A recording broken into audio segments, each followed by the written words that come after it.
बिस्मिल्लाहिर्रहमानिर्रहीम, अस्सलामुअलैकुम, welcome to सुबह सवेरे पाकिस्तान। मैं हूं हमजा तारड़ और मैं हूं इशाल सुलेमान। और इस उम्मीद के साथ प्रोग्राम शुरू करते हैं कि आप हमेशा की तरह अच्छे होंगे, खुशबाश होंगे। और आज का मौसम भी क्योंकि बहुत ही सुहाना हो गया, बहुत अच्छा मौसम है, तो यकीनन चेहरे खिल उठे होंगे। बिल्कुल ऐसे ही। हमजा तो इंतजार भी कर रहा था, पिछले पूरे हफ्ते हमजा ने इस इंतजार में गुजार दिया हर एक दिन कि आज बारिश होगी, आज बारिश होगी। और बारिश का हफ्ता शुरू हो चुका है और आगाज ही इतना अच्छा है तो अंजाम क्या होगा। बिल्कुल ऐसे ही। हफ्ते का जो आगाज है वो बहुत अच्छा हुआ है, लेकिन हमने इस बारिश में बिल्कुल नहीं भूलना, एंजॉय ज़रूर करना है।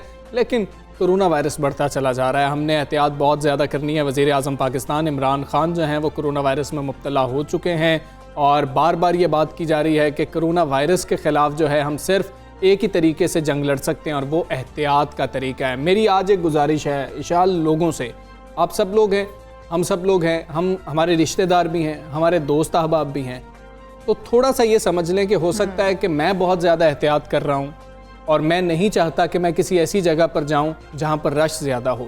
मुझे फोर्स मत कीजिए कि अगर आपकी कोई शादी है तो मैं उस शादी के अंदर लाजमी तौर पर शिरकत करूँ। लोगों को ये ऑप्शन दीजिए कि वो करना चाहते हैं तो उसमें शिरकत करें, अगर नहीं शिरकत करना चाहते उनको फोर्स मत करें, उनसे नाराज मत हो। लोग ये शिकायत कर रहे हैं कि हम नहीं जाना चाहते और हमें बार बार फोन करके कहा जा रहा है। बिल्कुल ऐसा ही है।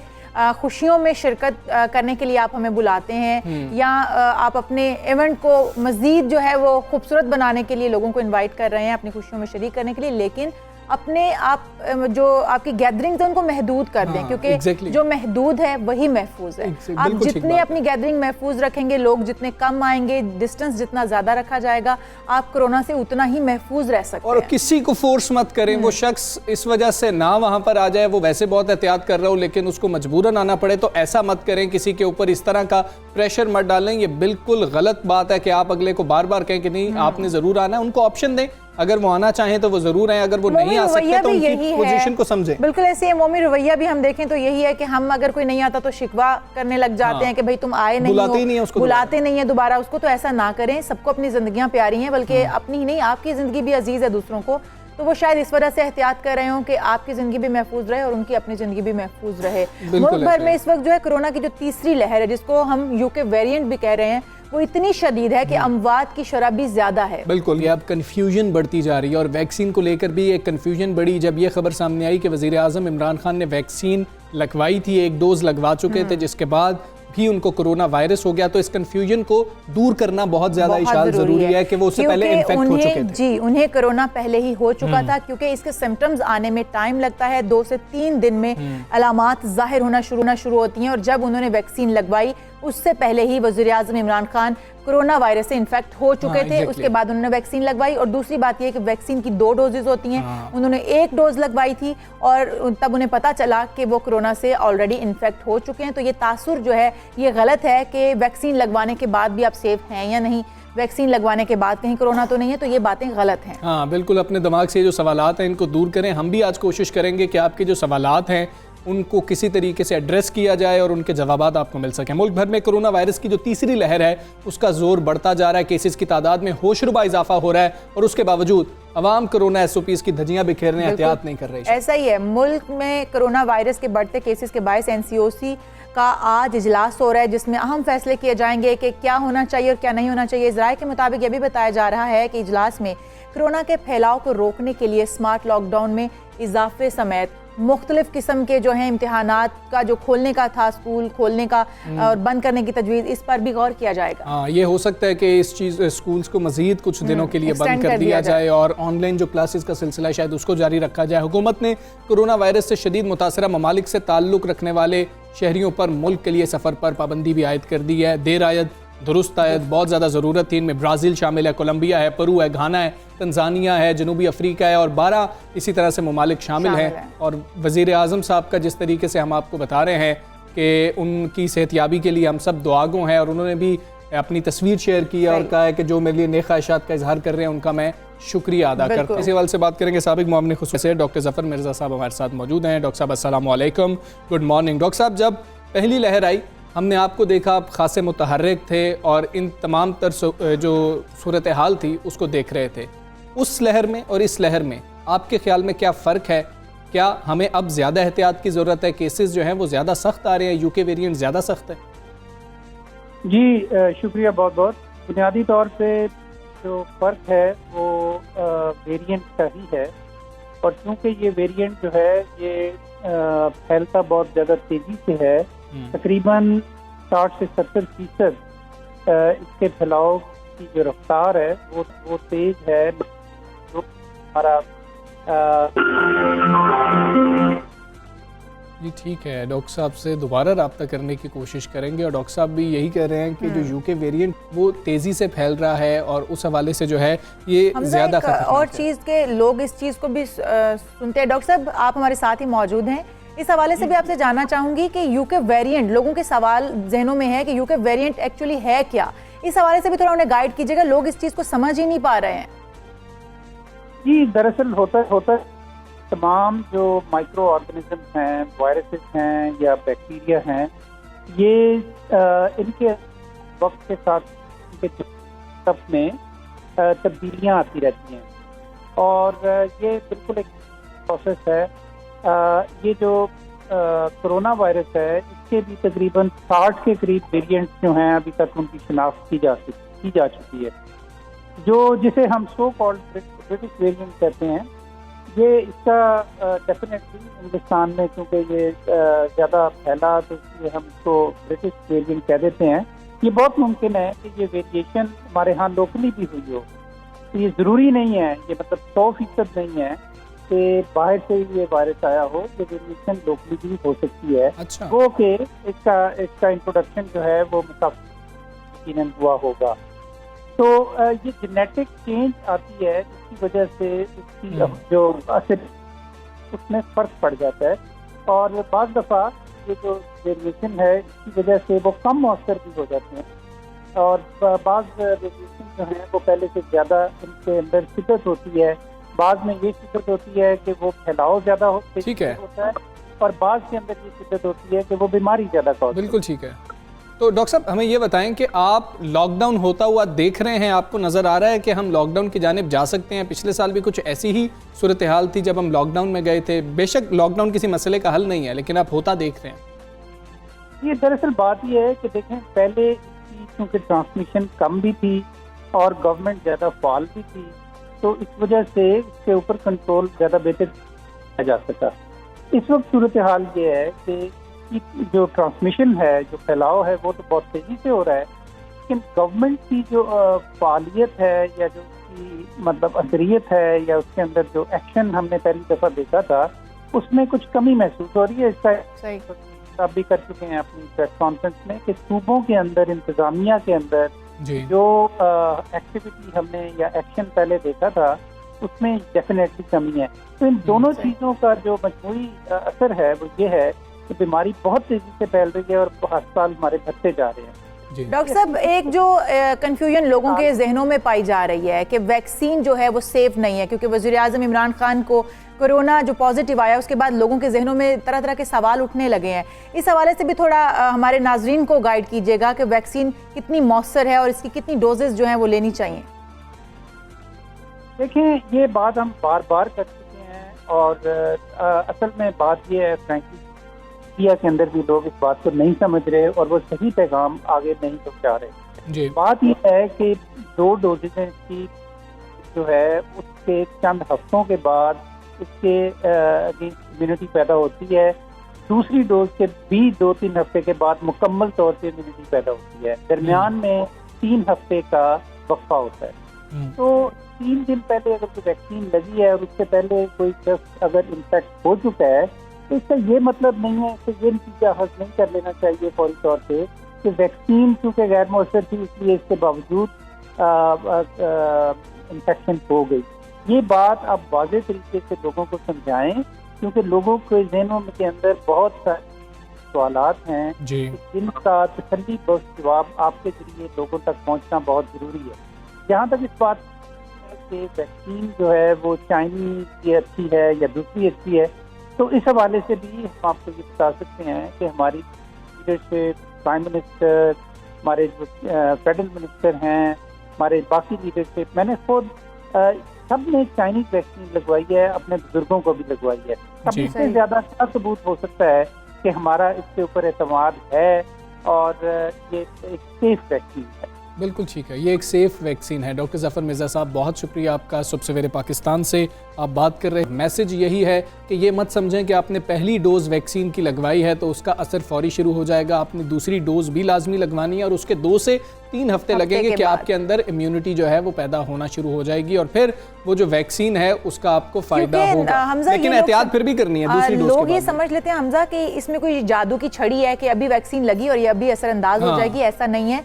3 हफ्ते के बाद दोबारा दूसरी डोज भी लगवानी है और आपका इम्यून सिस्टम बूस्ट करती है। ये कोई जादू की छड़ी नहीं है जो लगते ही आपको असर दिखाना शुरू कर देगी। बिल्कुल ठीक है जी, हमने आपको इस हवाले से जो आपके सवालात थे कोशिश की कि वो एड्रेस हों। आगे बढ़ेंगे, कुछ सियासी सूरत हाल की शायद बात करते हैं। मौलाना फजलुर रहमान पीडीएम इत्तेहाद की डूबती कश्ती को बचाने के लिए ना अब हाथ पांव मार रहे हैं। कल थोड़ा सा नरम रवैया उनकी जानिब से सामने आया, मगर हालात ये बता रहे हैं कि पानी शायद सर से गुजर चुका है। जिस तरह से मरीम नवाज साहब गुफ्तगू बिल्कुल ऐसे गुजरते दिनों के साथ मुस्लिम लीग नून और पीपल्स पार्टी एक दूसरे को आंखें दिखाने लगी हैं। मुस्लिम लीग नून की रहनुमा मरीम नवाज ने ये वाजे कर दिया है कि सेनेट में अपोजिशन लीडर तो मुस्लिम लीग नून का ही होगा। जिस तरह पहले तय हुआ था। पीडीएम के सरबराह मौलाना फजलुर रहमान साहब ने मुस्लिम लीग नून के नायब सदर मरीम नवाज से जाती उमरा में मुलाकात की है, जिसमें आइंदा की सियासी हिकमत अमली पर गौर किया गया और सिर्फ ये 2 जमातें वहाँ पर जो है मौजूद थी। 9 के हवाले से बात हो रही थी। यही है कि पीपल्स पार्टी जो है वो इन जमातों से अलग होती हुई नजर आ रही है। मुलाकात के बाद मौलाना फजलुर रहमान ने ये कहा है कि पीडीएम मुत्तहिद है।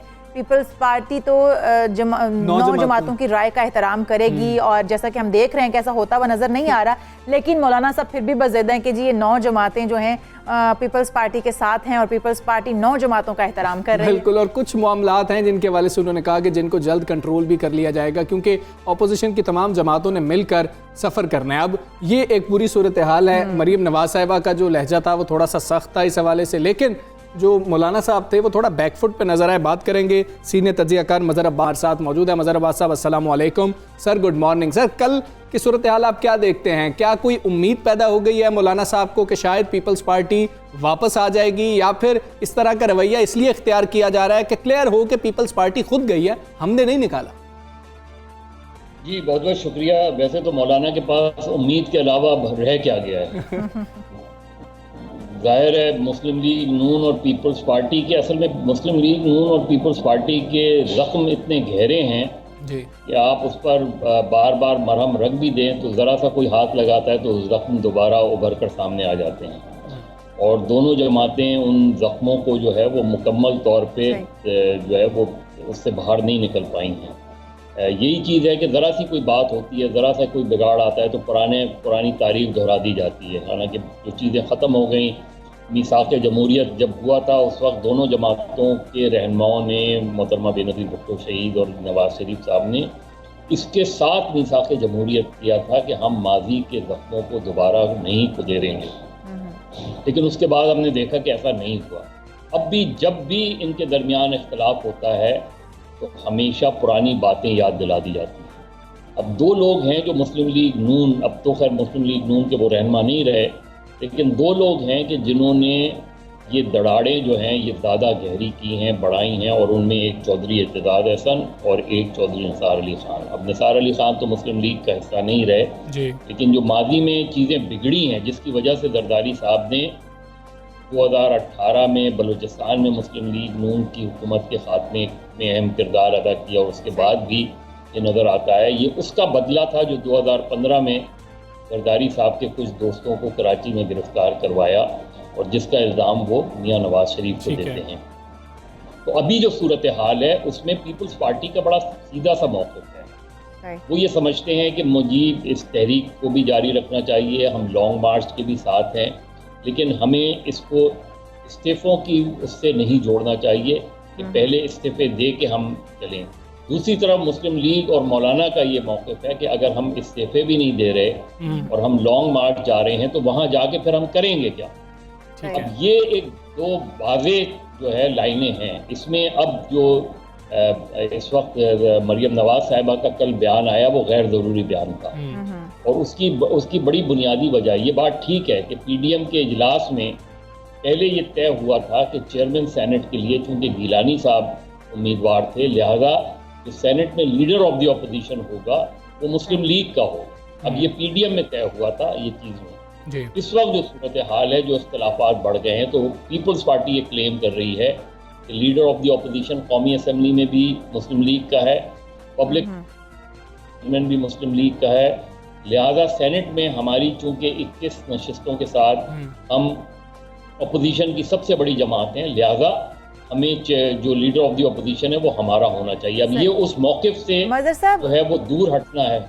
मदर साहब, जैसा कि आपने कहा कि मरियम नवाज का जो बयान था वो गैर ज़रूरी था, नहीं होना चाहिए था, लेकिन अब तो बयान उन्होंने दे दिया और बड़े सख्त, लहजा भी बड़ा सख्त था उनका।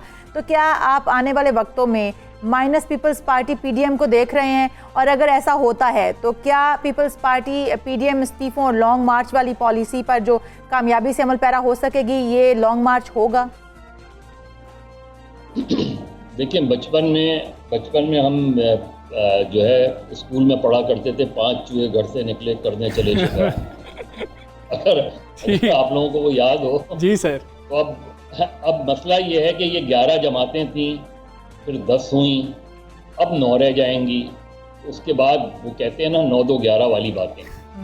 लॉन्ग मार्च भी हो जाएगा, मुस्लिम लीग, नून, बाकी जमातें लॉन्ग मार्च कर भी लेंगी, लेकिन मकासद नहीं हासिल कर पाएंगी। क्या वो इस्तीफे देंगी? मुझे नहीं लगता कि माइनस पीपल्स पार्टी, और ये एहसन इकबाल माजी में कह चुके हैं कि पीपल्स पार्टी अगर इस्तीफों को नहीं देती तो इस्तीफों की वो अफादियत नहीं रहेगी। तो एक कंफ्यूजन माफ कीजिएगा जी, एक कंफ्यूजन है पीडीएम के अंदर।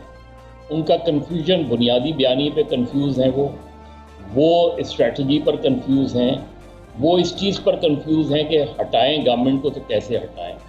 उससे बेहतर पॉलिसी ये हो सकती है जो नज़र आई कि ज़िमनी इलेक्शन में आप गए तो लगा कि ग्राउंड पे अभी आप मौजूद हैं, क्योंकि आपने कई इंतखाबी कामयाबियाँ हासिल की। आप सेनेट के इलेक्शन में गए, अब उस पर 2 राय हैं कि जी जिस तरह गिलानी साहब जीते, बिल्कुल उसी तरह जो है सजरानी साहब भी जीते, वो एक अलग चीज़ है। लेकिन विद इन द हाउस, चाहे वो पंजाब ले लें या मरकज़ ले लें, यही एक तरीका होता है। अब 2.5 साल बाद या 2.25 साल बाद आप ये नहीं कह सकते कि 2018 के इलेक्शन में धांधली हुई थी, लिहाजा इमरान खान इस्तीफा दें। हाँ जी, एग्जैक्टली। मज़हर साहब, ये बताएं कि मरियम नवाज साहिबा के जो बयानात हैं, क्या वो सिर्फ हुकूमत के लिए आजकल बयानात दे रही हैं, या फिर वही बयानात अगर पीपल्स पार्टी की तरफ मोड़ दिए जाएं तो लगता है शायद उनके लिए भी हैं? जैसे जिसने नवाज शरीफ से बात करनी है पहले मुझसे बात करे, नवाज शरीफ के खिलाफ किसी ने बात की तो मैं उसकी ज़ुबान खींच लूँगी। इस तरह के जो बयानात हैं, ये आपको क्या लगता है सिर्फ हुकूमत के लिए? मरियम नवाज साहिबा की पूरी सियासत उठा लें, उनके पूरा बयानिया उठा लें, वो सिर्फ नवाज शरीफ साहब के गिर्द घूम रही है। मेरा ख्याल है मरियम नवाज साहिबा को जो है जनरल पॉलिटिकल सिचुएशन पर भी बात करनी चाहिए। ये नहीं हो सकता आप, यानी अब भुट्टो का बयानिया जो है वो सिर्फ भुट्टो के गिर्द नहीं घूमता जी। अगर आप पूरी पॉलिटिक्स को उठा लें तो मेरा ख्याल है ये मरियम नवाज साहिबा ने जैसे पहले बयान दिया कि जी अगर मुस्लिम लीग के किसी कारकुन को 1 थप्पड़ मारा जाएगा तो हम 10 थप्पड़ मारेंगे, ये सियासी रहनुमाओं का लबो लहजा नहीं होता। ठीक है, यानी जिस चीज़ पर आप तहरीक इंसाफ को पर तनकीद करते हैं और वजह करते हैं, क्योंकि तहरीक इंसाफ के अंदर भी जो बहुत से रहनुमा हैं, बशमूल खुद वज़ीर आज़म बाज़ जो ज़बान इस्तेमाल करते हैं, वो ज़ेब नहीं देती सियासी रहनुमाओं को, क्योंकि आपका मैसेज आपके कारकुनों को जा रहा होता है, आपका मैसेज आपकी जनरल पब्लिक को जा रहा होता है। तो जो ज़बान आप इस्तेमाल करेंगे तो आपका फॉलोअर भी वही ज़बान इस्तेमाल करेगा, और इससे सिर्फ सियासत को नुकसान होगा, इससे सिर्फ जमहूरियत को नुकसान होगा। मज़हर साहब, तो अब तो जो सिचुएशन बन चुकी है, इसके बाद अब क्या देखते हैं? हुकूमत जो है वो दबाव से निकल आई है, जो एक प्रेशर था कि पीडीएम ये करने जा रही है, वो करने जा रही है, या हुकूमत पर अभी भी प्रेशर देख रहे हैं? हुकूमत तो अपनी मुखालिफ खुद है, यानी जो हुकूमत के अंदर जो कुछ हो रहा है वो उनकी मुखालफत के लिए काफ़ी है। ग्राउंड पे वो ग्राउंड आहिस्ता आहिस्ता लूज़ कर रहे हैं। वो अपोजिशन की तमाम तर इख्तलाफात और बेजा जो उनकी स्ट्रैटेजी है उसको अगर सामने रखें तो आपको नज़र आता है कि बहुत बड़ी अपॉर्चुनिटी थी अपोजिशन के पास जो उन्होंने ज़ाया कर दी। जी महंगाई और बढ़ेगी इस साल, अभी जो चीज़ें सामने आ रही हैं, तो मेरा ख्याल है कि इमरान खान साहब के लिए जो ग्राउंड की सूरत हाल है वो बहुत अच्छी नहीं है। ठीक है। उन्होंने जो कुछ पंजाब में आज तक पंजाब में पिछले 2.5 साल में वो गेम नहीं कर पा रहे। सियासी तौर पे पंजाब जो है अभी भी मुस्लिम लीग के साथ खड़ा नज़र आता है। बल्दियाती इलेक्शन कब होते हैं इसका कुछ नहीं कहा जा सकता, लेकिन इम्कान इसी चीज़ का है कि इस साल के आखिर में उन्हें करवाने पड़ेंगे क्योंकि सुप्रीम कोर्ट की डायरेक्शन है। अब बल्दियाती इलेक्शन में अगर पीटीआई को नुकसान होता है पंजाब में, तो जाहिर है उसके बाद इलेक्शन में 1 साल रह जाएगा। बिल्कुल ठीक। मेरा ख्याल है पीटीआई के लिए सूरत हाल कोई बहुत अच्छी नहीं है। अपोजिशन की तमाम तर जो है वो ख़राब स्ट्रैटेजी के बावजूद भी, तहरीक चलाने में उनकी नाकामी के बावजूद भी और आपस के इख्तलाफात के बावजूद भी हुकूमत के लिए कोई बड़ा रिलीफ नहीं है। मज़हर साहब ये बता दें, पीपल्स पार्टी का अपोजिशन लीडर की सीट मांगना, क्या इसको ये समझ लिया जाए कि पीपल्स पार्टी को कोई उम्मीद नहीं है कि अदालत में जाएंगे भी तो चेयरमैन सेनेट वाला फैसला शायद वापस हो जाएगा? जी, मुझे यही लगता है और मेरा ख्याल है कि ऐन मुमकिन है कि जो हुकूमती इत्तेहादी हों या चेयरमैन सेनेट हों, क्योंकि जो तरीका है लीडर ऑफ द अपोजिशन बनाने का, उसमें जाहिर है जो चेयरमैन या स्पीकर होता है उसका बड़ा अहम रोल होता है।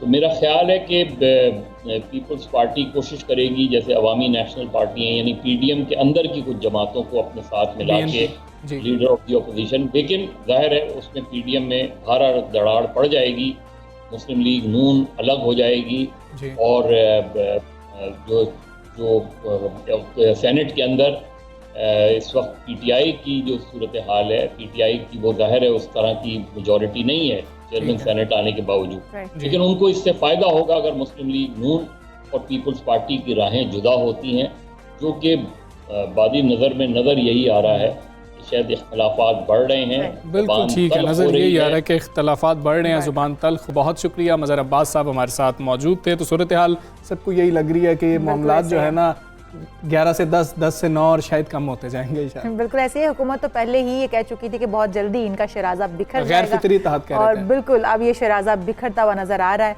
बहरहाल सियासी सूरत हाल जो भी होगी उसको देखते रहेंगे हम भी और आपसे भी शेयर करते रहेंगे। यहाँ पर एक ब्रेक लेंगे, ब्रेक के बाद फिर हाजिर होंगे। Stay with us.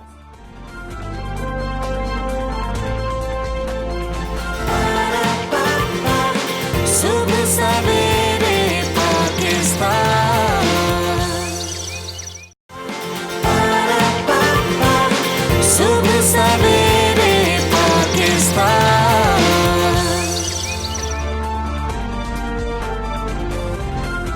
Welcome back to सुबह सवेरे पाकिस्तान। हम वापस आए एक अहम टॉपिक लेकर। पानी कुदरत का अजीम तोहफा है, लेकिन हम अनजाने में पानी की नाकदरी कर रहे हैं, पानी को ज़ाया कर रहे हैं। पानी की अहमियत को उजागर करने के लिए हर साल 22 मार्च को पाकिस्तान समेत दुनिया भर में पानी का आलमी दिन मनाया जाता है और इसकी अहमियत से इनकार करना मुमकिन ही नहीं है।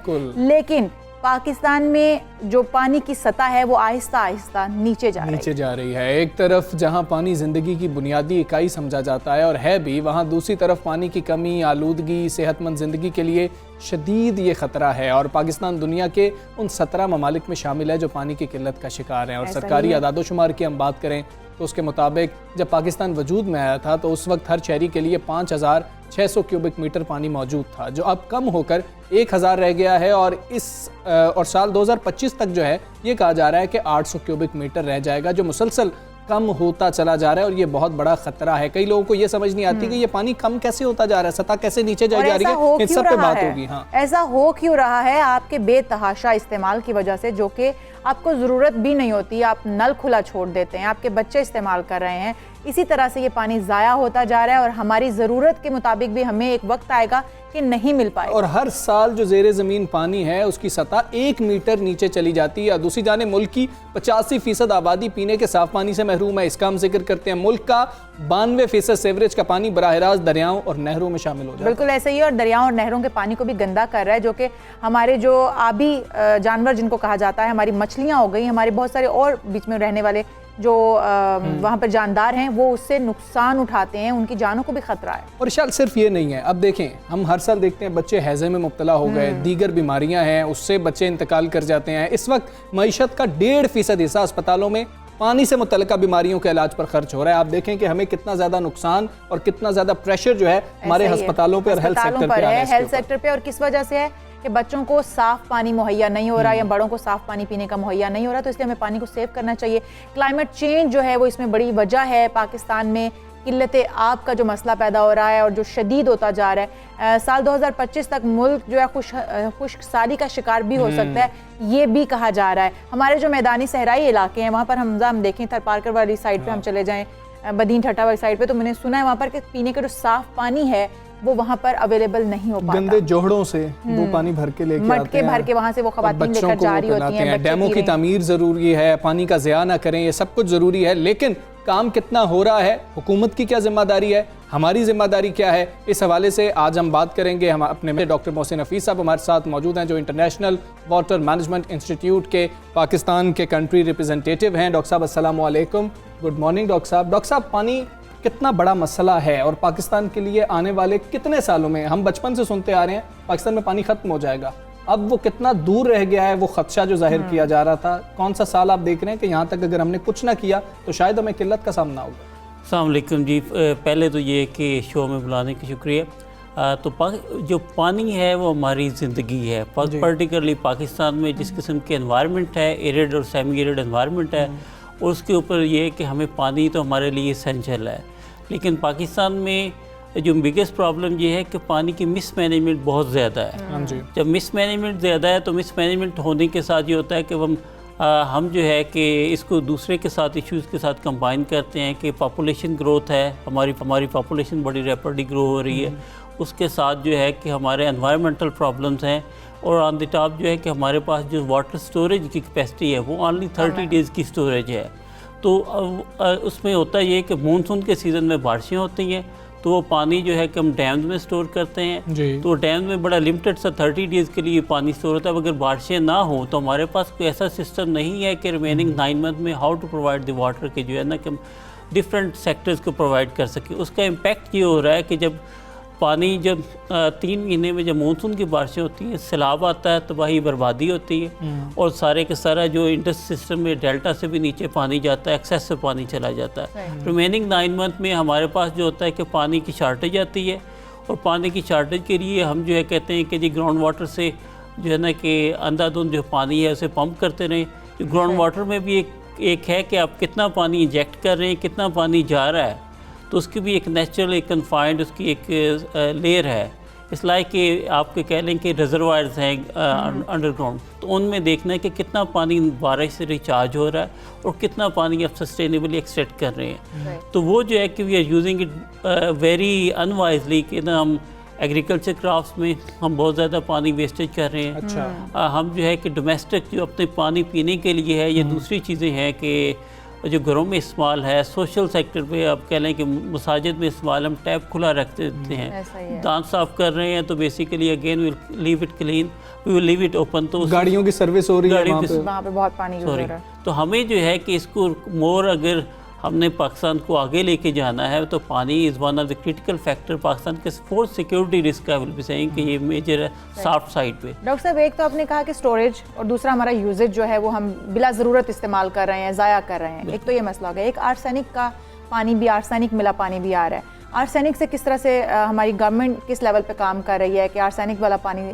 ट्रीट किया जा सके या उससे पानी को महफूज रखा जा सके? अच्छा, उसमें आर्सेनिक का जो डायरेक्टली इम्पैक्ट है कि ह्यूमन हेल्थ के ऊपर होता है, और आप देखेंगे जितने भी जो मेजर सिटीज़ हैं पूरे पाकिस्तान में, वहाँ पे जो है कि 90% ऑफ पानी जो है ना ग्राउंड वाटर से है। अब आर्सेनिक पानी वो एक तो ये कि आपके वो डाउन चला जाता है, ग्राउंड वाटर में जाकर मिक्स होता है। उसके लिए इम्पॉर्टेंट ये है कि गवर्नमेंट इज़ डूइंग, उन्होंने मेजरिंग पॉइंट्स पे कुछ मॉनिटरिंग सिस्टम बनाया हुआ है, लेकिन there is a lot of improvement needed कि उसको मॉनिटरिंग सिस्टम को रोबस्ट बनाया जाए, ताकि उस पर एंड एज वेल एज जो सिविल सोसाइटी है, पर्टिकुलरली जो इंडस्ट्री है जो डायरेक्टली इंजेक्ट कर रही है वो पानी, जो सीवेज वाला वाटर है, उस पानी को कैसे कंट्रोल किया जा सकता है, उनके लिए कुछ पेनल्टीज होनी चाहिए, उन पेनल्टीज को इम्पोज होना चाहिए कि वो आर्सेनिक वाटर तो जो ये डायरेक्ट हेल्थ के ऊपर असरअंदाज हेल्थ के ऊपर। बिल्कुल ठीक है। डॉक्टर साहब हमें ये भी बताएं कि ये तो वो चीज़ें हैं कि जी कि घर में हम पानी खोल रहे हैं तो उसको ज़ाया मत करें, अगर हम गाड़ी सर्विस करवाने जा रहे हैं वहाँ पर कोशिश करें कि पानी ज़ाया ना हो।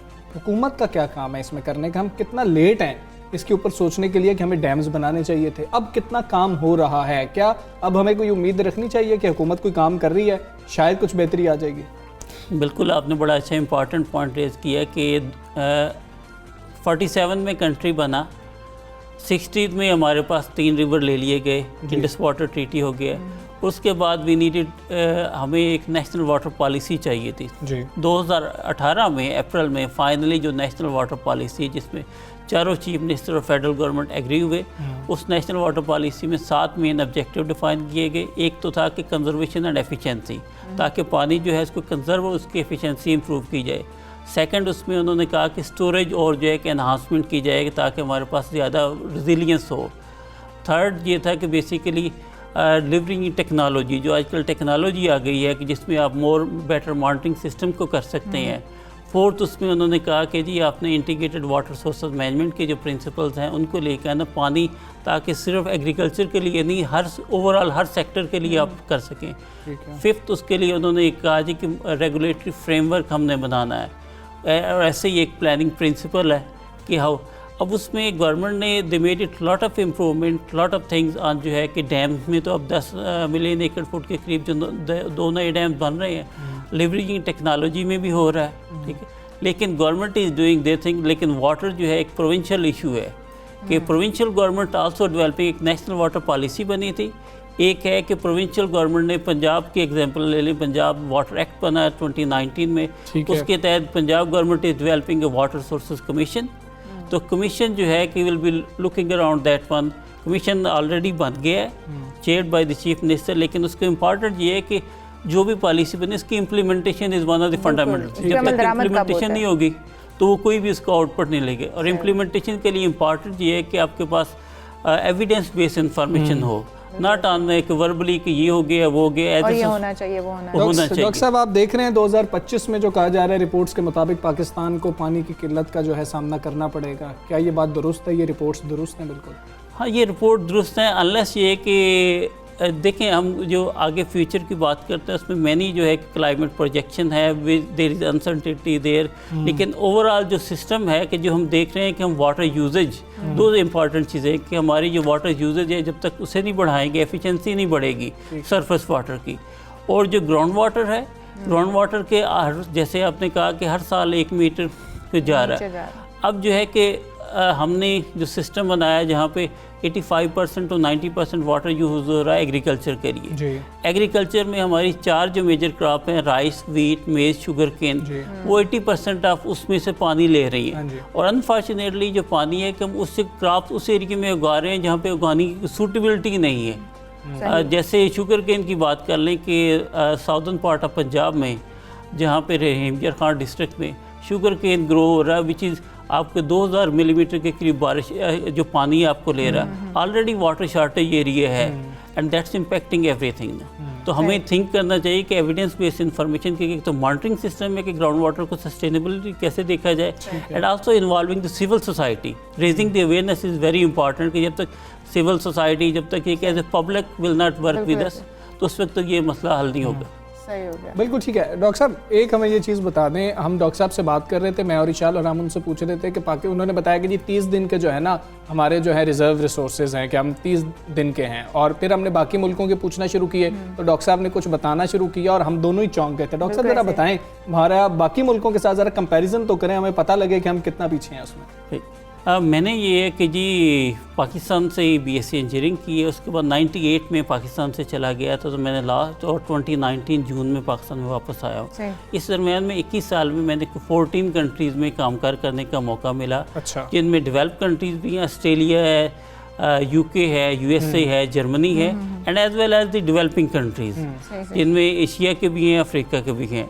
अब पाकिस्तान का देखा जाए तो हमारे पास जो मानसून के सीज़न में जितना पानी आता है हम 30 दिन का पानी टोटल ज़ख़ीरा कर सकते हैं। ठीक है। सही। अब जो है कि जो 2 नए डैम बन जाएंगे उससे हमारी स्टोरेज कैपेसिटी 45 डेज़ की हो जाएगी। अच्छा। अगर हम इसको कंपेयर करते हैं अपने नेबरिंग कंट्रीज इंडिया के साथ, इंडिया ने मोर देन 650 डेज़ की उनकी जो है कि स्टोरेज कैपेसिटी है। अच्छा। USA की अराउंड 660 से ज़्यादा है, ऑस्ट्रेलिया की भी ऐसे ही है, China is also more than 600 days की उनकी स्टोरेज है। उसका क्या मतलब है कि अगर 2 साल बारिशें ना हों उनके पास अनफ पानी है, ये स्टोरेज है दैट दे कुड यूटिलाइज। बिल्कुल ठीक है, ये स्टोरेज कैपेसिटी है जो डॉक्टर साहब हमें बता रहे थे। डॉक्टर साहब बहुत शुक्रिया आपके, आप मोहसिन हफीज़ साहब, और इन्होंने बहुत ही अहम ये जो मामला है पानी का उसके ऊपर हमें बताया कि पानी की शॉर्टेज का पाकिस्तान को सामना है और 2025 तक जो रिपोर्ट सामने आ रही हैं कि पाकिस्तान को पानी की किल्लत का सामना करना पड़ सकता है। हम क्या कर सकते हैं इशाल? हम ये कर सकते हैं कि पानी को सेफ रखें, पानी का कम इस्तेमाल करें, ज़ाया ना करें, बस ये करें कि पानी को ज़ाया ना करें। आगे बढ़ते हैं, एक और भी बड़ा अहम मसला आज हम लेकर आए हैं कि अवाम जो है वो महंगाई का शिकार है। हुकूमत ने अवाम पर महंगाई का नया बम गिराने की मुकम्मल तौर पर तैयारी कर ली है। वफाकी हुकूमत ने IMF की शराइत पर एक दिन में 2 ऑर्डिनेंस जारी करने की मंजूरी दे दी है, जिसका मतलब ये हुआ कि अवाम एक बार फिर से महंगाई का शिकार हो सकते हैं। और ज़राए के मुताबिक एक टैक्स कवानीन का तरमीमी ऑर्डिनेंस काबीना ने मंजूर किया, जिसके नतीजे में 140 अरब रुपए के इनकम टैक्स छूट खत्म की जाएगी। और दूसरा ऑर्डिनेंस बिजली के सार्फिन पर सरचार्ज लगाने के लिए जारी किया गया, जिससे 150 अरब रुपए का बोझ सार्फिन पर पड़ रहा है। और अगर इन दोनों को मिला लिया जाए तो मजमूई तौर पर 290 अरब रुपए का बोझ है तो शहरियों पर डाल दिया गया। बिल्कुल ऐसे है जी, जिससे महंगाई में मजीद इजाफा हो सकता है। दोनों ऑर्डिनेंस जो हैं वो सर्कुलेशन के जरिए काबीना ने मंजूर किए हैं। अहम बात यहाँ पर यह है कि पार्लियामेंट को भी अमली तौर पर बाईपास कर दिया गया है। बिजली की कीमतों में भी हालिया इजाफा आइंदा महीनों के दौरान अमूमी महंगाई के एदाद-ओ-शुमार में ज़ाहिर होता रहेगा। एक तो रमज़ान आ गया, रमज़ान जो है वो बिल्कुल सर पर है, 1 महीना तकरीबन रह चुका है। अवाम पहले ही इससे बड़े परेशान नजर आते हैं, लेकिन इसके बाद जो है हम सूरत हाल फिर बिगड़ती भी देख रहे हैं। तो इसी हवाले से बात कर लेते हैं। हमारे साथ मौजूद है हमारे मौशियार फ़ारूक सलीम साहब। डॉक्टर साहब अस्सलाम वालेकुम, गुड मॉर्निंग। डॉक्टर साहब, हुकूमत ने किन शोबों में ये 140 अरब रुपए की टैक्स छूट खत्म करने का फैसला किया, ज़रा वो बता दें। मजबूरी क्या थी हमारी? क्या IMF के कहने पर सब कुछ हो रहा है? देखिए, इसको आप एक मिनी बजट ही कह सकते हैं, बिकॉज बहुत बड़ी बड़ी अमाउंट्स हैं और निशाने 2 हैं इसके अंदर। एक तो कॉर्पोरेट टैक्स जो लगा है, यानी कि हमारा जो कॉर्पोरेट सेक्टर है उसके ऊपर, जैसे आपने कहा कि तकरीबन 140 अरब रुपए के ऐसे टैक्सेस जिसमें पहली छूट दी गई थी अब वो लागू हो जाएंगे। तो कॉर्पोरेट टैक्स पहला निशाना है। इससे बड़ा निशाना है आम आवाम। मेरे हिसाब से जो बिजली की रेट बढ़ेंगे तकरीबन 5 रुपए 90 पैसे के करीब फी यूनिट, उसके ऊपर फिर टैक्स मजीद आएगा। उसका बोझ जो है वो तकरीबन 800 अरब रुपए से जायद का पड़ेगा जो पाकिस्तान के सार्फिन है। औसतन आप समझ लीजिए कि हर बिजली का सारिफ जो है उसके ऊपर तकरीबन 30 से 35 हज़ार रुपए का इजाफी बिल सालाना जो है बिजली की मद में आएगा। तो एक तो कॉर्पोरेट टैक्स है जिसके ऊपर 140 अरब आपने बताया मजीद टैक्स आ जाएगा, और दूसरा है आम आवाम जिसके ऊपर तकरीबन बिजली की मद में सिर्फ 800 अरब है, और गैस की मद में भी अब सोचा जा रहा है, गैस की मद में एन एडिशनल 5 बिलियन तकरीबन 105 अरब रुपया। और हर गैस का सारिफ जो है अगर उसको औसतन आप गिन लें तो तकरीबन 10 से 11 हज़ार रुपए का इजाफी सालाना बिल गैस के बिल में, गैस की शक्ल में आपको नजर आएगा। जो बड़ी बड़ी कंपनीज हैं जिनके ऊपर इसका असर होगा उनमें से एंग्रो है, फौजी फर्टिलाइजर है, DG खान सीमेंट है, हपको है। ये बहुत बड़ी बड़ी कंपनी थी जिनको पहले छूट थी डिविडेंड के हवाले, जो कॉर्पोरेट डिविडेंड के हवाले से वो टैक्स की छूट खत्म कर दी गई। सही। डॉक्टर साहब, जो है यहाँ पर ना अवाम का भी एक सवाल सामने आता है कि हुकूमत जो है वो IMF की शराइत पर अवाम को महंगाई के बोझ तले दबाती चली जा रही है, मगर अवाम ये पूछते हुए नजर आते हैं कि हुकूमत IMF से जो कर्ज लेती है वो कहाँ खर्च हो जाता है?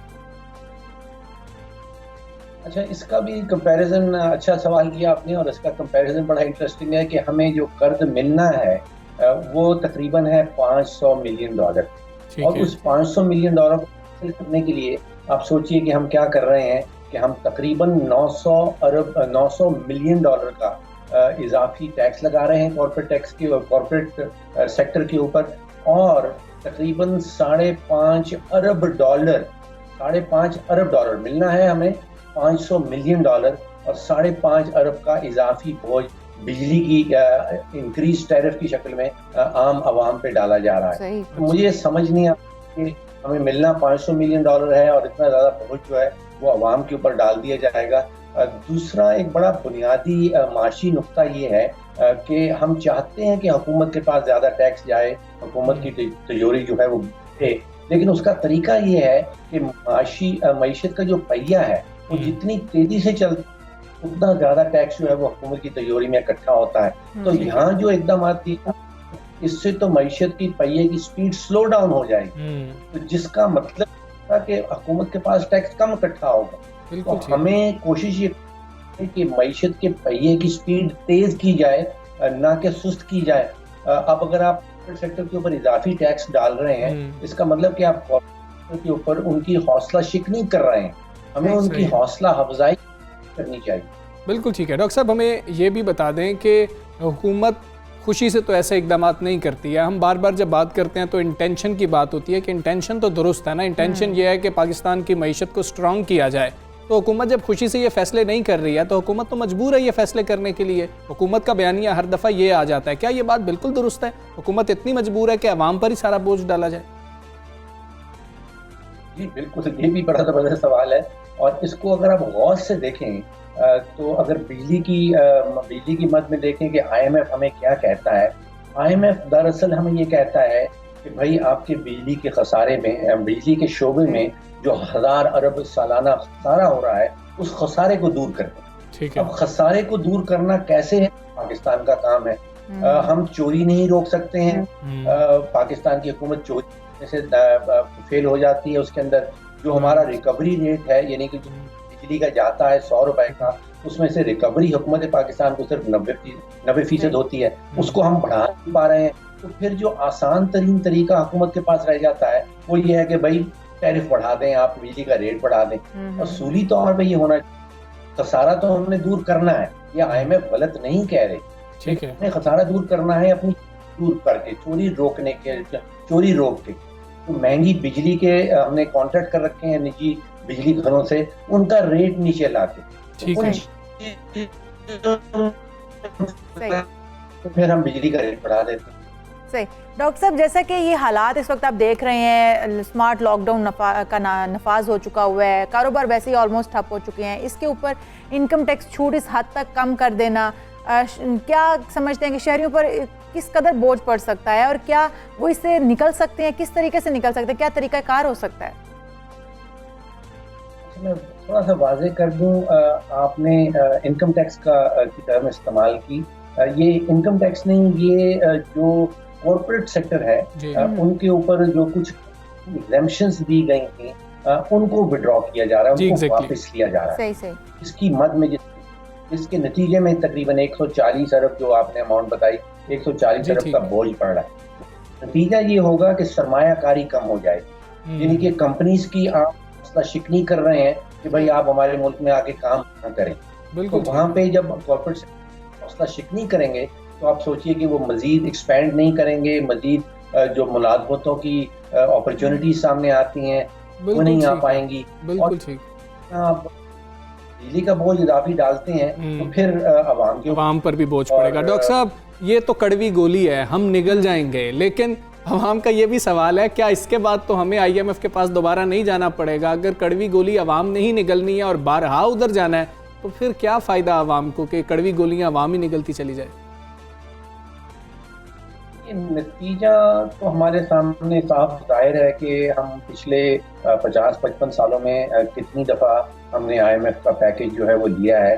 IMF के पैकेज के नतीजे में हम कोई अपनी मईशत को बेहतर नहीं कर पाए हैं। ये सोचना कि बाहर से बैरूनी ताकत आएगी और वो हमें ऐसा नुस्खा देगी कि हम अपनी मईशत को ठीक कर लेंगे और पाकिस्तान से गुर्बत जो है वो ख़त्म होना शुरू हो जाएगी, ये बड़ा गलत होगा। ये काम हमने खुद करना है, ये काम हमारी अपनी सियासी कायदीन जो है, सियासी क़यादत जो है उसको करना होगा।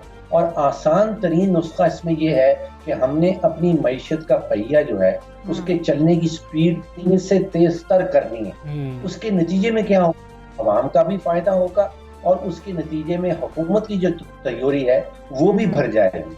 और उसका मतलब यह है कि आपने कॉर्पोरेट सेक्टर को जो है उसमें उसकी हौसला अफजाई करनी है। आप अंदाजा कीजिए कि इन टैक्सेस से पहले भी हमारा कॉर्पोरेट टैक्स रेट जो है पाकिस्तान का वो दुनिया में बुलंद तरीन टैक्स रेट है, यानी कि तकरीबन 50% जो है वो कॉर्पोरेट टैक्स चला जाता है। अगर आपने यहाँ कंपनी बनाई उसमें आप इनकम करते हैं तो 50-55% जो है उसके ऊपर टैक्स लग जाता है। इतना हाई टैक्स रेट दुनिया में नहीं मिलेगा।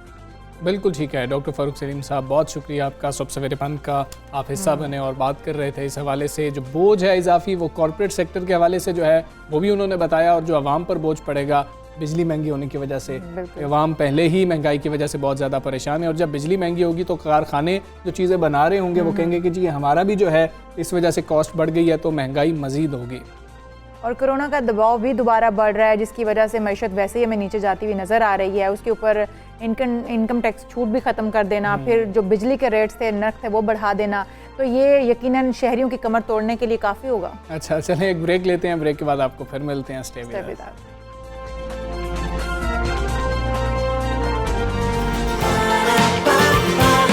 सुबह सवेरे पाकिस्तान,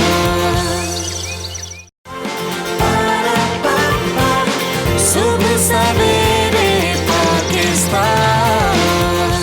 बात करेंगे पाकिस्तानी सियासत इस वक्त जो है दिलचस्प सूरत हाल से गुजर रही है। एक तरफ अपोजिशन जमातों के मुश्तरका इत्तेहाद PDM का शराजा बिखरता हुआ नजर आ रहा है, वहीं हुक्मरान जमात पाकिस्तान तहरीक इंसाफ में भी सब अच्छा की रिपोर्ट नहीं है। खुसूसी तौर पे 249 की बात कर ली जाए। सियासत है, सियासत में ऐसा चलता है। फैसल वावडा के सेनेटर मुंतखब होने के बाद कराची के हल्का NA 249 में ज़िमनी इंतखाब 29 अप्रैल को होना है। तहरीक इंसाफ ने जावेद आफरीदी, जबकि नून लीग ने मिफ्ता इस्माइल, पीपल्स पार्टी ने कादर मंदुखेल को मैदान में उतारा है। PSP की बात करें तो PSP के सरबराह मुस्तफ़ा कमाल भी मैदान में नजर आते हैं। बिल्कुल ऐसे ही है। अमजद आफरीदी इशाल जिनको उन्होंने टिकट दिया है, इस हवाले से जिन पे इख्तलाफात भी चल रहे हैं। मुस्लिम लीग नून ने कराची के हल्का NA 249 में ज़िमनी इंतखाब के लिए पीपल्स पार्टी से हिमायत मांगी है, मगर पाकिस्तान पीपल्स पार्टी ने ना कोई वाज़े जवाब नहीं दिया और कहा है कि जी के आपस में कुछ डिस्कस करके, पहले भी CEC की कुछ बात हुई थी कि सेंट्रल एग्जीक्यूटिव कमेटी के इजलास के बाद फैसला करेंगे, फिलहाल अभी भी टाल दिया गया। बिल्कुल ऐसे ही है। दूसरी जानब तहरीक इंसाफ ने MQM से उम्मीदवार दस्तबरदार करने की दरख्वास्त भी कर दी है।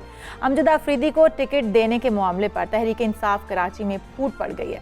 PS 116 से तहरीक इंसाफ के MA मलिक शहजाद अवान ने इस्तीफ़ा एहतजाजन मकामी क़यादत को भिजवा दिया। हाँ जी, MP है मलिक शहजाद अवान साहब, उनका मौक़िफ़ ये है कि अमजद आफरीदी एक कमज़ोर उम्मीदवार हैं और जमात को अपने फैसले पर नज़र सानी करनी चाहिए। ये सब एक्चुअली हो क्या रहा है, इस हवाले से बात करेंगे। हमारे साथ मलिक अवान साहब मौजूद हैं। अवान साहब अस्सलाम वालेकुम, गुड मॉर्निंग सर। एतराज़ात हैं क्या, आपने इस्तीफ़ा क्यों भेज दिया? क्या आप खुद चाह रहे थे कि उम्मीदवार हो? नहीं सर, मैं इंटरेस्टेड नहीं था। एक्चुअली ये था कि क्योंकि 249 बल्दिया टाउन के अंदर पिछले 15 साल से मैं तहरीक इंसाफ के लिए यहाँ पर काम कर रहा हूँ और मैंने रिक्वेस्ट पार्टी को ये की थी कि फैसल वाडा साहब की 249 की सारी कैंपेन मैंने लीड की थी। उनकी गैर मौजूदगी में मैं ही यहाँ पर मौजूद रहा, तो इस वजह से यहाँ बड़े बड़े नाम आ रहे थे, मुस्तफ़ा कमाल, मुस्तफ़ा इस्माइल और पीपल्स पार्टी, JUI, PDM, हर जमात का यहाँ मजबूत उम्मीदवार था। और इस पे जब अमजद को उतारने की बात की तो मैंने PM साहब को भी लेटर लिखा, पार्लियामेंट्री बोर्ड को भी लेटर लिखा कि अमजद को उतार के आप गलती ना कीजिएगा, हम यहाँ पर बुरे तरीके से हार जाएंगे। जिस तरह से 88 के अंदर हमने एक कमज़ोर उम्मीदवार उतारा और इसी तरह से पार्लियामेंट्री बोर्ड ने गलत फैसला किया, तो उसके नताइज जो हैं हमारे सामने हैं। तो इस वजह से मैंने रिक्वेस्ट की थी, लेकिन फिर भी इन्होंने अपनी मर्ज़ी की, क्योंकि ये चाहते हैं कि फैसल वाडा साहब के साथ अली ज़ैदी और फिरदौस शमीम साहब का इख्तिलाफ है, खुर्रमशेर ज़मान साहब का इख्तिलाफ है। ये चाहते हैं कि फैसल वाडा साहब की ये सीट थी और बुरे तरीके से हमारा उम्मीदवार यहाँ से हारे और प्राइम मिनिस्टर तक ये मैसेज आए कि फैसल वाडा साहब बल्दिया के अंदर ना आने की वजह से ये रिजल्ट आया है। तो ये फैसल साहब की मुखालफत में उनके बुक्स के अंदर पार्टी का नुकसान किया जा रहा था, जिस पर मैंने दिल बर्दाश्त होकर रिज़ाइन की अपनी पोजीशन से, लेकिन मैं तहरीक इंसाफ नहीं, आपने फैसल वाडा साहब के कहने पर रिज़ाइन तो नहीं किया सर। आपकी बातों से कुछ ऐसा तासुर आ रहा है कि आप शायद फैसल वाडा साहब के ज़्यादा करीब हैं। उन्होंने तो नहीं कहा कि रिज़ाइन करो, शायद टिकट वापस हो जाए। सर नहीं, फैसल वाडा साहब ने तो मुझे बिल्कुल रोका था। अच्छा। लेकिन ये ज़रूर है कि फैसल वाडा साहब के साथ मेरा जो ताल्लुक़ है वो कुछ पार्टी के हमारे लीडर्स को अच्छा नहीं लगता, जो कि फैसल वाडा साहब के साथ उनकी मुखासबत है, अली जैदी साहब की, खुनम शेरजमान साहब की और फिरदौस शमीम नकवी साहब की। इस गलत फैसले को हम यहाँ अपने बल्दिये के अंदर किसी सूरत भी बर्दाश्त नहीं करेंगे। बिल्कुल ठीक है। आप हमें ये भी बता दें अमान साहब कि वो कमज़ोर उम्मीदवार होंगे। फैसल वाडा साहब भी कोई मजबूत उम्मीदवार नहीं थे। 700 वोटों का फ़र्क था जब शहबाज शरीफ साहब से जीते थे। आप भी कोई इतने मजबूत उम्मीदवार तो नहीं थे, तकरीबन 250 वोटों का सिर्फ फ़र्क था। कौन सा मजबूत उम्मीदवार हो सकता था यहाँ से आपके ख्याल में, अगर अमजद आफरीदी साहब को ना दिया जाता? सर देखिए जी, फैसल वाडा साहब वो एक मीडिया फेस थे, वो एक पर्सनैलिटी थे और उनके साथ पार्टी ने मुझे एतमाद में लिया, उनकी हमने कंपेन की और यहाँ एक तो टर्न आउट बहुत कम रहा। यहाँ कराची शहर का ये वो हल्का है जहाँ हर सियासी जमात का वोट बैंक है। PMLN का भी यहाँ वोट बैंक है, ANP के भी वोट बैंक है, MKM के भी है, PSP का भी है, पीपल्स पार्टी का भी है और इसके अलावा JUI के पास भी ये सीट रही है। JUI का भी यहाँ पर वोट बैंक है। मैंने सिर्फ ये रिक्वेस्ट की थी कि कोई मजबूत उम्मीदवार हमें दे दें और मैंने बड़ी जिम्मेदारी से कहा था कि इस 2.5 साल के अंदर इस बल्दिये के अंदर फैसल वाडा साहब के फंड से हमने इतने सारे काम कराए हैं तो उम्मीदवार हमें कोई मजबूत दे दें और हर सूरत हम ये सीट निकाल के वज़ीर आज़म साहब को गिफ्ट कर सकते हैं। सही। शहजाद साहब, जैसा कि आपने कहा कि हमने तो बार बार कहा है कि हमें कोई मजबूत उम्मीदवार दे दें। एक तो मजबूत उम्मीदवार का नाम भी थोड़ा क्लियर कर दें, कौन सा मजबूत उम्मीदवार आप समझते हैं। और दूसरा, अगर उम्मीदवार चेंज नहीं किया जाता, नहीं बदला जाता नाम, तो फिर क्या आप इस्तीफा स्पीकर को भेज देंगे? देखें, यहाँ बल्दिया से भी कुछ 6 नाम थे 249 से, जो कि मैंने पार्टी लीडरशिप को दिए थे और 3 नाम बाहर से भी आ रहे थे। तो मैंने 2 दिन पहले उनको ये भी कहा कि अगर आपने 249 बल्दिया से किसी को नहीं लड़वाना तो भले हमें आउटसाइडर दे दें, मजबूत उम्मीदवार दे दें।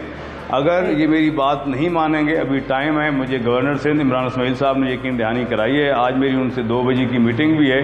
अगर मेरे तहफ़्फ़ुज़ात दूर ना किए गए तो मैं ट्यूसडे को मेरी बात हुई है स्पीकर साहब से, मैं वहाँ जाके अपना रिज़ाइन जो है उनके पास जमा करा दूँगा। बिल्कुल ठीक है। हमें ये भी ज़रा बता दें कि अगर आपका उम्मीदवार तब्दील नहीं होता, आफरीदी साहब ही आपके उम्मीदवार रहते हैं, तो इस हल्के से आपको कौन कामयाब होता नज़र आ रहा है?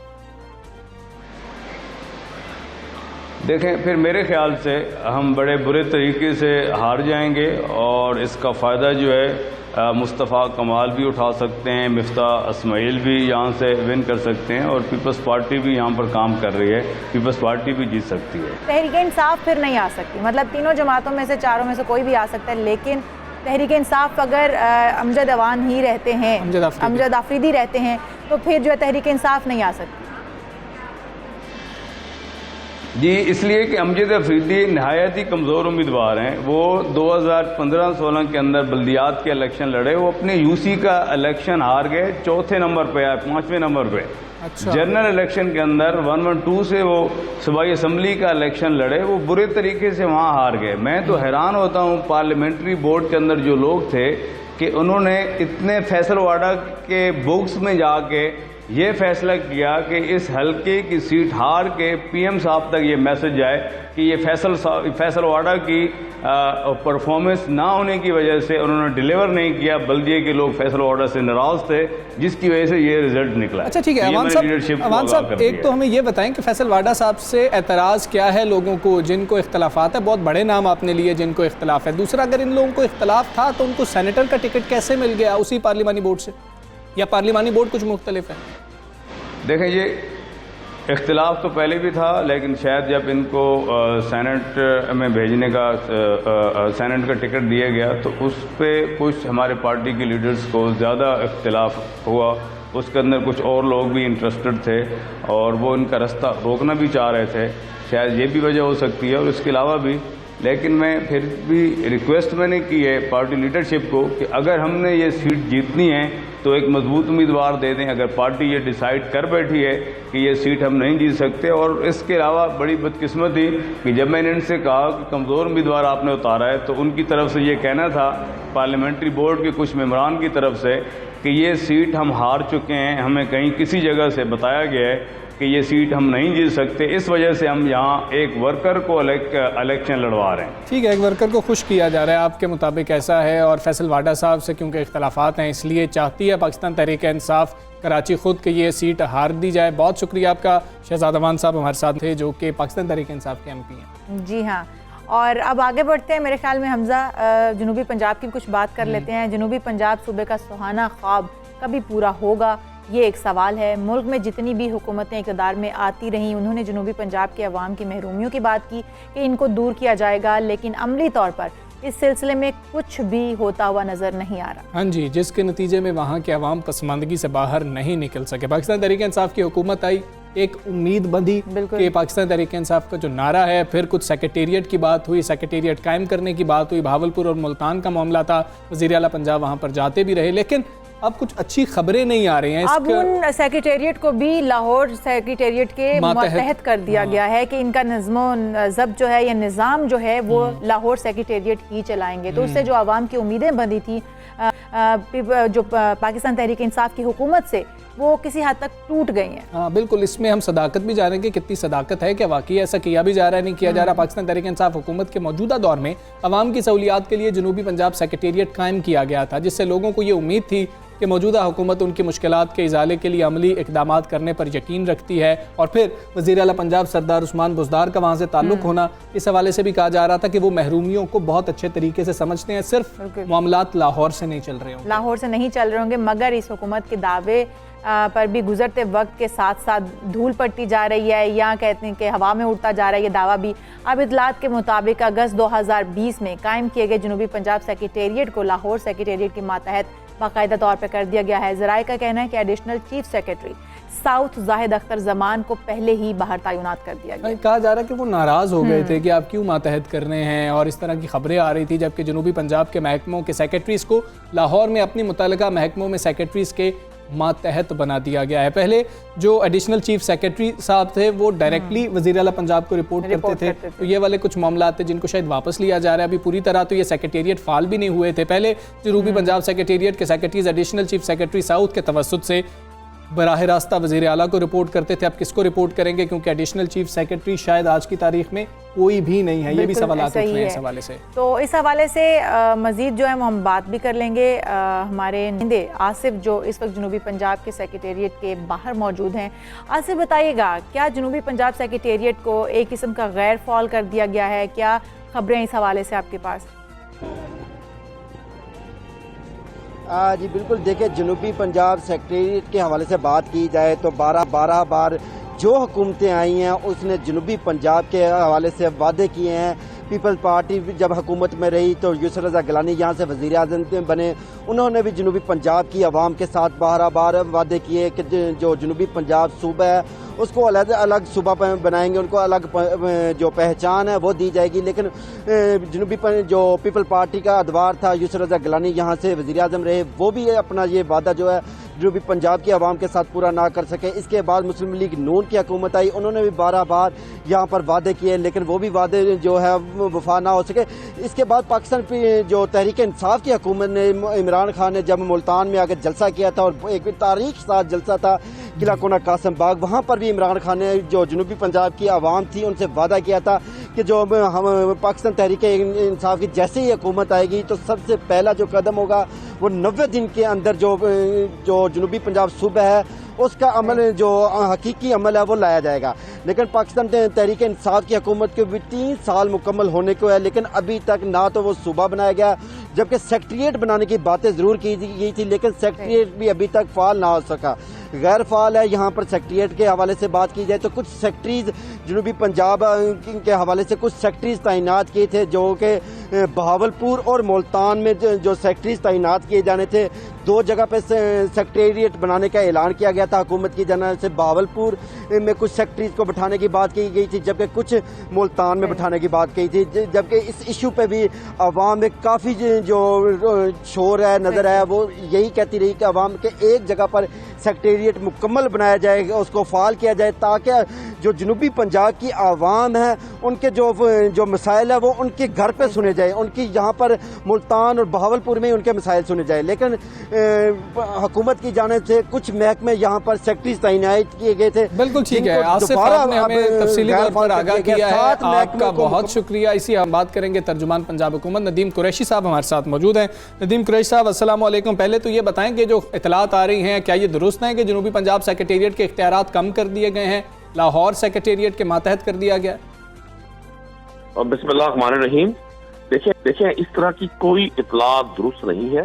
ठीक है, मैं आपको एक चीज अर्ज कर दूं, पाकिस्तान तहरीक इंसाफ पाकिस्तान की पहली पॉलिटिकल पार्टी है कि जिसने कॉन्स्टिट्यूशन में इस चीज को अपना हिस्सा बनाया कि साउथ पंजाब के 4.5 करोड़ लोगों को एक नया सूबा मिलना चाहिए।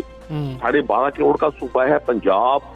इतनी बड़ी पॉपुलेशन को लुक आफ्टर करना, इसके मसाइल को हल करना, इसके अवामुल नास के लिए पब्लिक वेलफेयर के तमाम मनसूबाजात को पाया तकमील तक पहुंचाना कतई नामुमकिन है। हमेशा से साउथ पंजाब से एहसास महरूमी की आवाज बुलंद होती रही। अभी आपके रिपोर्टर्स ने, दोनों रिपोर्टर्स ने जो रिपोर्ट की बिल्कुल ठीक की। पाकिस्तान पीपल्स पार्टी PMLN यहाँ ज्वाइंटली भी इक़्तिदार में रहे और इंडिविजुअल भी इनके पास या इक़्तिदार रहा और 2/3 अक्सरियत रही PMLN के पास 2 बार। इन्होंने हमेशा इसको एक पॉलिटिकल नारे के तौर पे, पॉलिटिकल स्लोगन के तौर पे यूज किया, लेकिन प्रैक्टिकली इंप्लीमेंट करवाने से हमेशा इन्होंने पहलूतही की। पाकिस्तान तहरीक इंसाफ ने लोगों की विश के मुताबिक अपनी न सिर्फ इसको कॉन्स्टिट्यूशन का हिस्सा बनाया, बल्कि पाकिस्तान तहरीक इंसाफ ने 2018 की इलेक्शन कैंपेन में भी हमारे लिए हमने लोगों को ये वादा भी लोगों से किया और इस नारे को बड़ी मकबूलियत मिली। पाकिस्तान तहरीक इंसाफ साउथ पंजाब से सबसे बड़ी पॉलिटिकल पार्टी बनकर उभरी, नेशनल में भी और प्रोविंशियल में भी। लेकिन बदनसीबी ये रही हमारे साथ कि हम प्रोविंशियल में आइन साजी के हवाले से जो अददी अक्सरियत हमें चाहिए थी, हमें वो ना मिल सकी, ना प्रोविंशियल में ना नेशनल में, और ऐवान बाला में भी हमारी अक्सरियत नहीं थी। ठीक है, इसका हल प्राइम मिनिस्टर इमरान खान के विजन के मुताबिक, सरदार उस्मान बुज़दार साहब के विजन के मुताबिक यही निकाला गया। नदीम साहब, आपकी हुकूमत को भी 3 साल हो गए हैं, लेकिन जो अवाम की जनूबी पंजाब का सूबा बनने की जो उम्मीदें थी वो दम तोड़ती हुई नजर आ रही हैं। दूसरा ये भी बताएगा, क्या जनूबी पंजाब के महकमों को इख्तियारात महदूद दिए गए हैं कि अवाम की सुनवाई उनके यहाँ नहीं होती?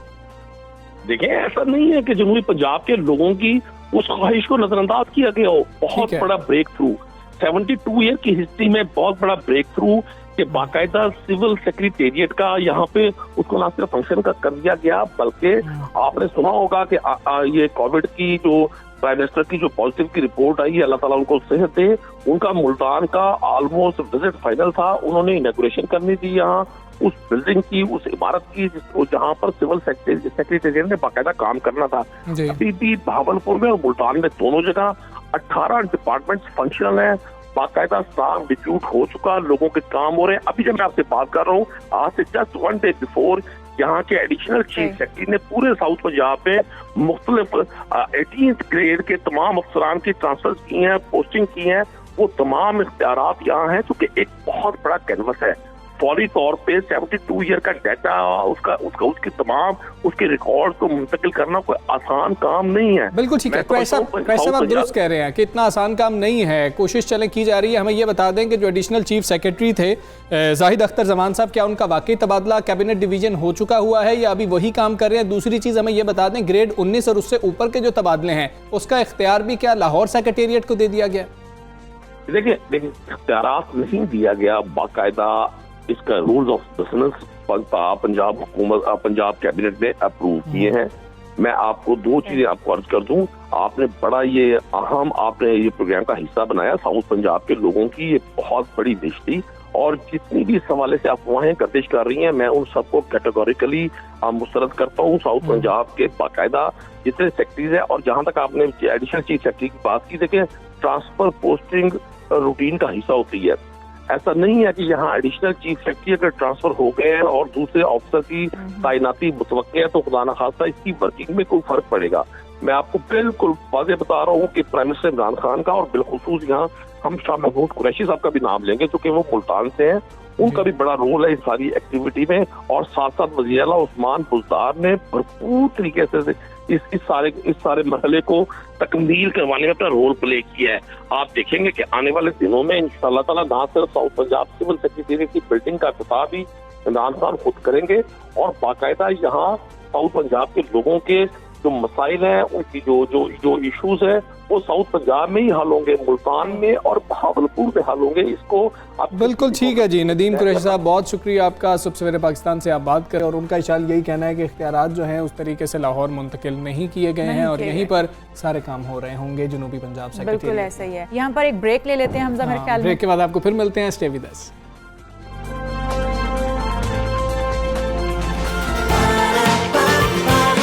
सुबह सवेरे पाकिस्तान,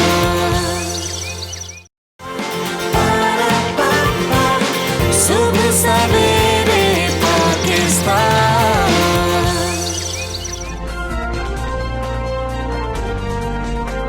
वेलकम बैक टू सुबह सवेरे पाकिस्तान। नाजरीन, हम ब्रेक पर थे और हमजा जैसे कि ब्रेक पर हम लोगों ने जाने से पहले भी एक बात की थी कि किसी भी मुल्क का सरमाया होते हैं ये आर्टिस्ट, ये लेजेंड।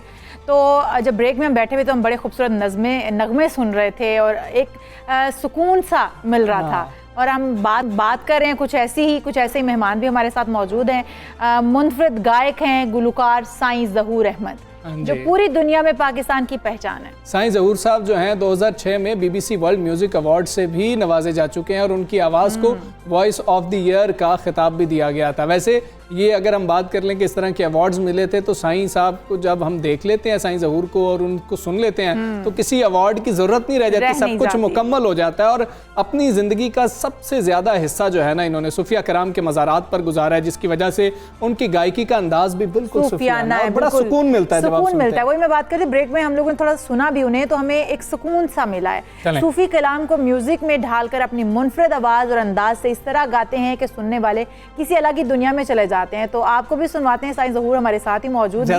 हाँ बिल्कुल, हम नहीं करेंगे क्योंकि ये हम आपको भी लाइव सुनने का मौका देंगे। अस्सलाम वालेकुम साईं ज़हूर साहब, कैसे हैं आप? बेटी वालेकुम सलाम। मौला पैतन पाक करम की रखे, अल्लाह जालिम तो जुल्म तो बचाई। आमीन आमीन। कैसे हैं आप? ठीक ठाक हैं? बिल्कुल ठीक ठाक करम है मौला। अच्छा साईं ज़हूर साहब, हमें आप ये बताएं कि दीपालपुर, हवेली लखा जी, वहाँ से सुलेमान की, वहाँ से निकले जी, कैसे गाने का शौक कैसे पैदा हुआ? कुछ सीखा भी था या मैंने सुना था आप पढ़ लिख नहीं सकते? कि जी नहीं, पढ़ लिख नहीं सकते। मेरे 3 उस्ताद हैं। अच्छा जी। पहला उस्ताद है साईं रौनक अली, दूसरा उस्ताद है साईं मरना, अच्छा, तीसरा उस्ताद है ताज नसीम अस्ती। जो साईं मरना रेडियो पाकिस्तान दा है, साईं अस्ती भी पाकिस्तान दा है, दूसरा जेड़ा मेरा हवेली लखा दा है। अच्छा जी, तीसरा तीन उस्तादों से आपने सीखा है तो फिर गायकी जो है वो तो माशाल्लाह माशाल्लाह। साईं जी, बात जो है ना, जो हम बचपन से सुनते चले आ रहे हैं अल्लाहू, मेरा तो दिल इतना कर रहा था ना कि जिस वक्त साईं जी आए हैं मैं कह रहा था कि अल्लाहू जो है ना हम सुनेंगे, अल्लाहू हमें सुना दे। मेरा और इशाल दोनों का बड़ा दिल कर रहा था। दिल कर साज तो कोई नहीं इस वक्त पर चलो।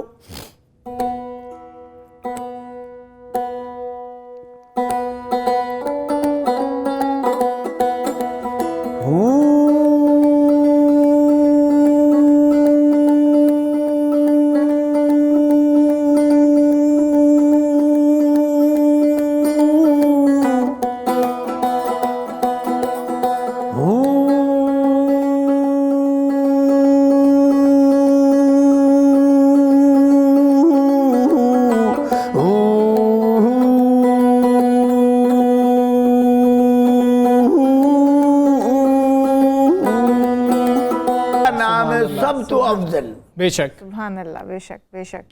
अल्लाह का नाम नहीं तो कुछ भी नहीं। बेशक, कुछ भी नहीं। बेशक। जो अल्लाह फरमाया आदम सजदा मत कहो, आदम खुदा नहीं, लेकिन कतरे नूर च नूर आदम जुदा नहीं।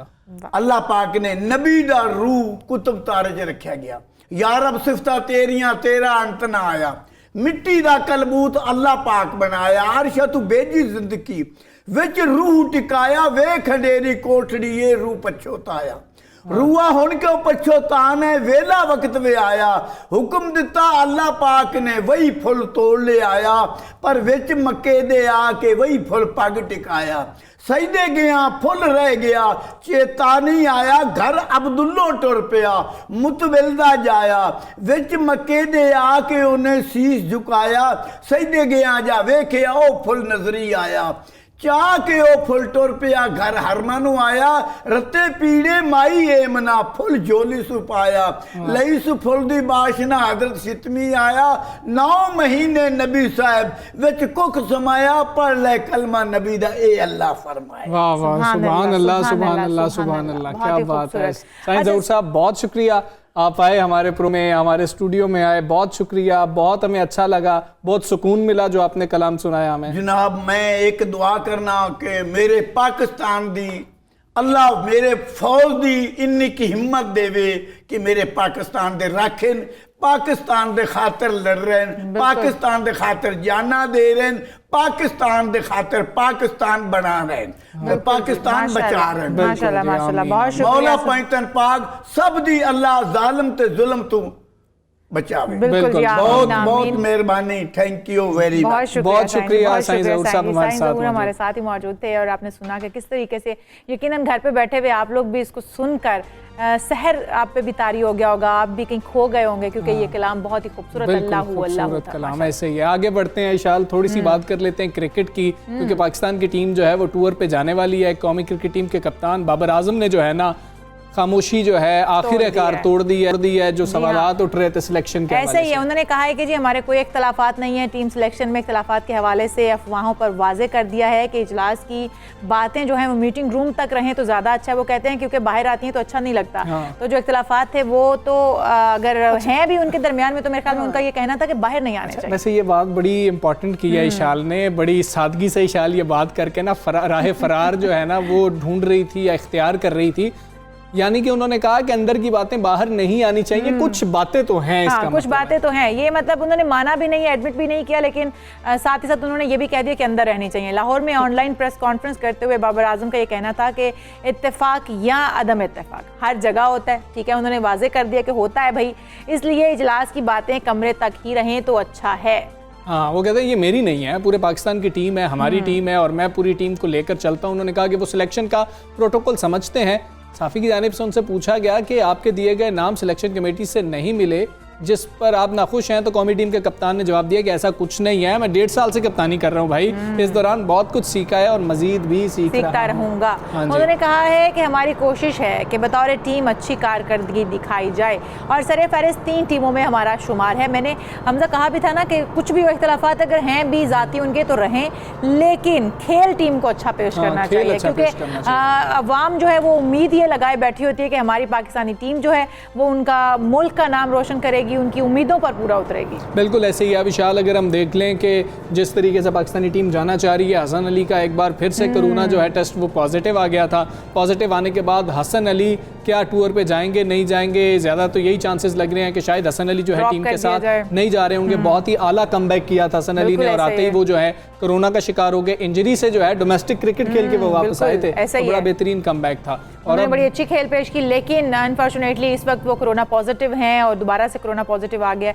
हम दुआ गो हैं उनके लिए कि जल्द से जल्द उनका कोरोना नेगेटिव आ जाए, वो इससे जल्द इस वायरस से निकल आए ताकि वो टीम के लिए खेल सकें, बाहर इस दौरे के लिए जा सकें। अच्छा, अब एक और चीज़ है कि हमारे पास एक जो है वर्ल्ड रिकॉर्ड था, वो ये था कि बाबर आजम ने तेज़ तरीन जो है ना 1000 रन्स बनाए थे, 1000 रन्स बनाए थे T20 क्रिकेट में, जिसको इंग्लैंड के खिलाड़ी डेविड मेलान ने जो है वो तोड़ दिया है और उन्होंने 24 इनिंग्स में ये कारनामा सर अंजाम दिया है जो बाबर आजम ने 26 इनिंग्स में दिया था। तो अभी बाबर आजम की परफॉर्मेंस के ऊपर भी बात करेंगे कि हमने थोड़ा सा देखा इनकंसिस्टेंसी थी, कंसिस्टेंट नहीं थे, पिछले टूर में न्यूजीलैंड के खिलाफ खेल नहीं सके थे। अब्दुल गफ़ार साहब हमारे साथ मौजूद हैं। गफ़ार भी अस्सलाम, गुड मॉर्निंग, कैसे हैं, खैरियत से हैं? ये जो बाबर आजम कह रहे हैं कि इख्तलाफात अंदर ही होने चाहिए, अंदर की बात बाहर नहीं आनी चाहिए, और ऐसी कोई बात नहीं है। आधी बात में वो मान रहे हैं कि शायद कुछ इख्तलाफ हो गया था और आधी बात पे कह रहे हैं कि नहीं कुछ भी नहीं है, मैं बिल्कुल मुतमईन हूँ इससे। आपको बात दुरुस्त लगती है?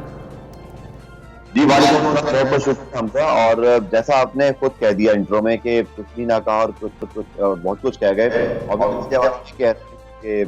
और जो खबरें हैं वो या बातें अंदर ही रहें तो बेहतर है। लेकिन चलें, पाकिस्तान टीम का मामला है, जैसे आप लोग भी डिस्कस करें, परफॉर्मेंस मैटर करेगी। बाबर आजम के लिए ऑब्वियसली ऑन द फील्ड के अलावा कुछ ऑफ द फील्ड भी मसाइल हैं, उनकी ज़ाती ज़िंदगी में बात नहीं करूँगा, लेकिन अच्छी बात यह है कि अभी कुछ देर पहले मैं मीडिया रिपोर्ट देख रहा था कि लाहौर हाई कोर्ट ने उनके हवाले से एक एफआईआर का हुक्म था, उसको बहरहाल उन्होंने सस्पेंड किया। तो क्या अच्छी चीज़ है, क्योंकि बाबर आजम अगर रिलैक्स हैं, बाबर आजम फोकस क्रिकेट पे रहेगा।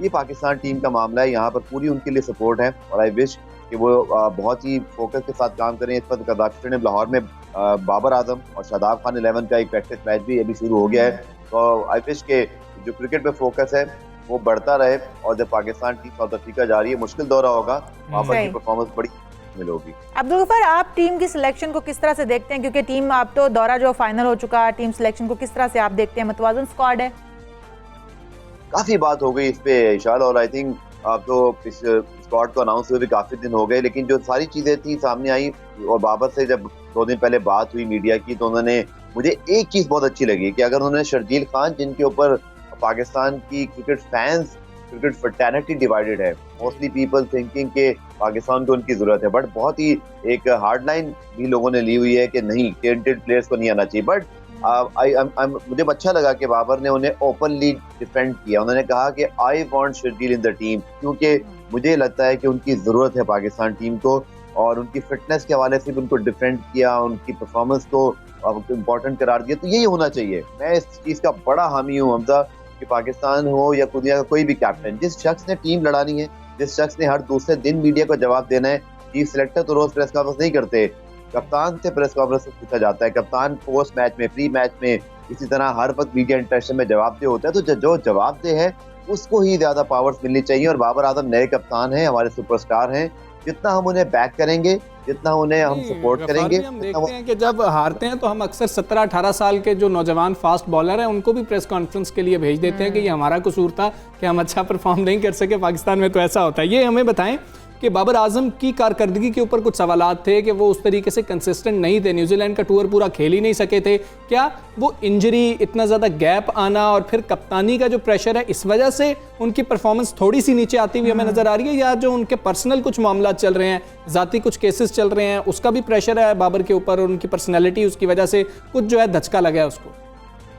देखिए, पर्सनल लाइफ है, अगेन हमजा, मैं इस चीज़ का हामी हूँ कि पर्सनल लाइफ पे हम ना कमेंट करें, और लेकिन ऑब्वियसली ये चीज़ असरअंदाज तो होती है। किसी भी शख्स की जो पर्सनल लाइफ है, अगर वहाँ कोई अच्छी या बुरी चीज़ है तो वो आपके जहन पे क्यों नहीं असरअंदाज होती है? इंसान है, इंसान की नेचर है। बट बाबर का जो आपने क्रिकेट के वाले सवाल किया, क्योंकि न्यूजीलैंड का टूर पूरा वो अनफिट रहे, इसके बाद थोड़ा टाइम जरूर लगता है किसी भी क्रिकेटर को, चाहे वो बैट्समैन हो, बॉलर हो, कि वो अपने ग्रुप में वापस आए।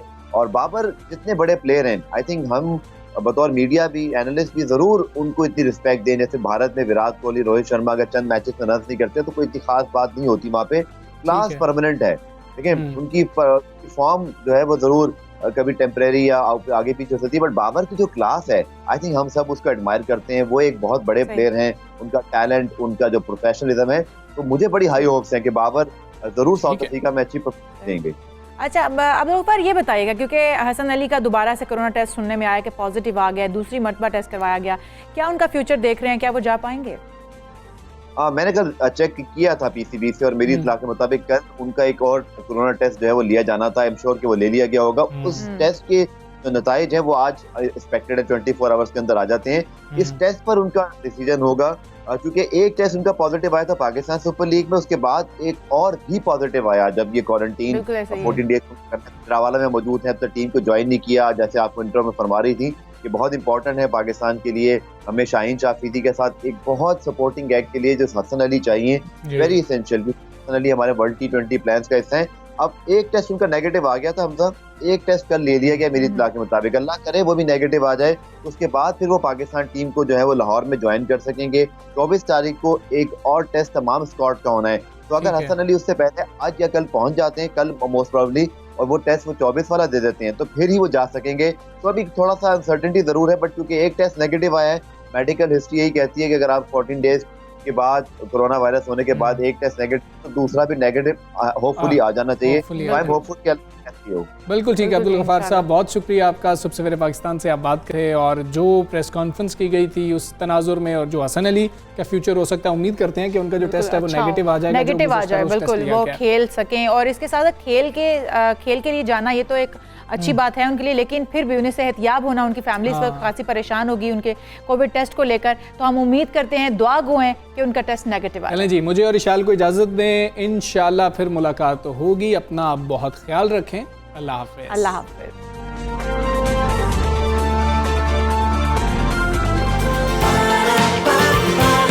सुबह सवेरे